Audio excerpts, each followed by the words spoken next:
Nomination ఫెసిలిటీస్లో వచ్చిన amendment గురించి తెలుసుకుందాం. సో అమెండ్మెంట్ అంటే నామినేషన్ ఫెసిలిటీ అనేది మొత్తం అలాగే ఉంటుంది, అందులో కొన్ని చేంజెస్ జరుగుతాయి, అమెండ్మెంట్స్ జరుగుతాయి. సో వాటి గురించి మనం తెలుసుకుందాం.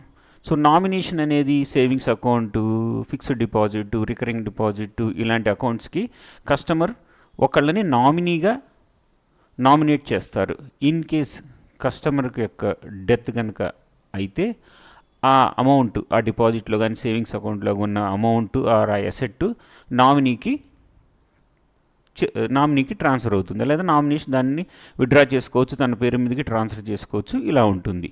కానీ ప్రజెంట్ నామినేషన్ ప్రాసెస్లో కొన్ని ఇష్యూస్ ఉన్నాయి, వాటిని అడ్రస్ చేస్తూ అమెండ్మెంట్ తీసుకొచ్చారు. ఈ అమెండ్మెంట్ లోక్సభలో December 3, 2024 రోజు పాస్ అయింది, రాజ్యసభలో పెండింగ్లో ఉంది. సో ఈ అమెండ్మెంట్ రావడం వల్ల ఎటువంటి చేంజెస్ వస్తాయి అంటే, ఫర్ ఎగ్జాంపుల్ ఒక అకౌంట్కి 4 నామినేషన్స్ ఇచ్చే ఆప్షన్ కూడా ఇప్పుడు ఇస్తున్నారు. దాన్ని మనం డీటెయిల్గా తెలుసుకుందాం. సో ప్రజెంట్ రూల్ ఏంటంటే, ఒక సేవింగ్స్ అకౌంట్ కానీ, ఫిక్స్డ్ డిపాజిట్ కానీ, రికరింగ్ డిపాజిట్ కానీ ఒక కస్టమరు ఒకే నామినీని అలౌ చేసేవాళ్ళు. ఓకే, ఒక సేవింగ్స్ అకౌంట్ ఉంటే ఒక నామినీ, ఫిక్స్డ్ డిపాజిట్ అకౌంట్ ఉంటే ఒక నామినీ, రికరింగ్ డిపాజిట్ ఉంటే ఒక నామినీ. దీనివల్ల ఈ ప్రజెంట్ రూల్ వల్ల ఏంటి ప్రాబ్లమ్స్ అంటే, కొన్నిసార్లు ఏమవుతుందంటే ఒక కస్టమర్ ఒక నామినీని నామినేట్ చేస్తాడు, కస్టమర్ అనివార్య కారణాల వల్ల, యాక్సిడెంట్ వల్ల, నార్మల్ డెత్ చనిపోయిన తర్వాత చూస్తే నామినీ కూడా చనిపోయి ఉంటాడు. సో నామినీ కూడా ముందే చనిపోయి ఉంటాడు, కానీ ఆ నామినీ చనిపోయినప్పుడు అది మార్చకపోవడం వల్ల, ఆ నామినేషన్ అలాగే ఉండటం వల్ల చాలా ఇష్యూస్ వస్తూ ఉన్నాయి. తర్వాత సెకండరీ నామినీ అనేవాళ్ళు లేకపోవడం వల్ల ఫ్యామిలీ డిస్ప్యూట్స్ వస్తున్నాయి, కోర్టులకు వెళ్ళటము, తర్వాత ఇలాగా అమౌంట్ సెటిల్ అవ్వక అన్క్లెయిమ్డ్ డిపాజిట్స్లోకి వెళ్ళిపోయి 10 years తర్వాత ఇది డెఫ్కి ట్రాన్స్ఫర్ అయిపోతూ ఉన్నది, సో ఆర్బీఐకి వెళ్ళిపోతూ ఉన్నది. సో దీనివల్ల గవర్నమెంట్ కొన్ని చేంజెస్ తీసుకొచ్చింది నామినేషన్ ప్రాసెస్లో. అవి ఏంటి అంటే, ఇప్పుడు ఒక అకౌంట్కి 4 నామినేషన్స్, మ్యాక్సిమం 4 ఇవ్వచ్చు. తర్వాత దాంట్లో 2 ఆప్షన్స్ కూడా పెట్టారు, జాయింట్ నామినేషను, సక్సెసివ్ నామినేషన్ కూడా పెట్టారు. వాటి గురించి తెలుసుకుందాం. సో ఫర్ ఎగ్జాంపుల్ ఒక మ్యూచువల్ ఫండ్ అకౌంట్కి మ్యాక్సిమం 3 నామినీస్ అలౌడ్, 1, 2, 3 వరకు ఇవ్వచ్చు. డీమ్యాట్ అకౌంట్కి 3 నామినీస్ ఇవ్వచ్చు.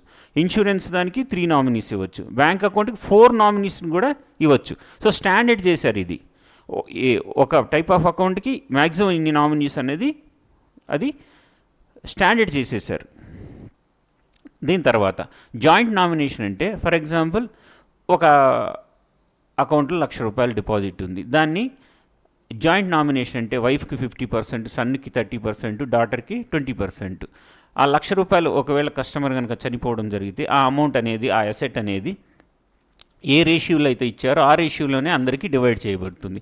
50,000 వైఫ్కి, 30,000 సన్కి, 20,000 డాటర్కి ఇవ్వడం జరుగుతుంది. ఇది జాయింట్ నామినేషన్. ఇంకొకటి సక్సెసివ్ నామినేషన్ అంటే, ఇది పర్సంటేజ్ ఉండదు, అమౌంట్. ఫర్ ఎగ్జాంపుల్ ఒక కస్టమర్ చనిపోవడం కనుక జరిగితే ఫస్ట్ అది వైఫ్కి వస్తుంది, వైఫ్ కనుక చనిపోయి ఉంటే అది సన్కి వెళ్తుంది, సన్ కనుక చనిపోయి ఉంటే అది డాటర్కి వెళ్తుంది, అది 100% ట్రాన్స్ఫర్ అయిపోతుంది. మళ్ళీ ఇందులో 50, 30, 20 అనే రేషియోస్ లేవు. సో ఇది సక్సెసివ్ నామినేషన్ మెథడ్. ఈ చేంజెస్ వల్ల చాలా ఇష్యూస్ని అడ్రస్ చేయగలుగుతాము. దాని తర్వాత ఒకవేళ అంతకుముందు ఏం జరిగేది, ఒక డిపాజిట్, ఒక నామినేషన్ ఉంటే ఆ నామినీ కనుక చనిపోయి ఉంటే ఆ అమౌంట్ ఎవరు తీసుకోవాలి, కోర్టులో కేసు, ఫ్యామిలీ డిస్ప్యూట్స్ ఇవన్నీ ఉండేవి. ఇవన్నీ లేకుండా ఆల్టర్నేటివ్ ఆప్షన్స్ కూడా ఇవ్వడం జరిగింది. దీనివల్ల చాలా కేసెస్ రిజాల్వ్ అయిపోతాయి. Thank you friends. నా వీడియో నచ్చితే లైక్ చేయండి, మీ ఫ్రెండ్స్కి ఫార్వర్డ్ చేయండి.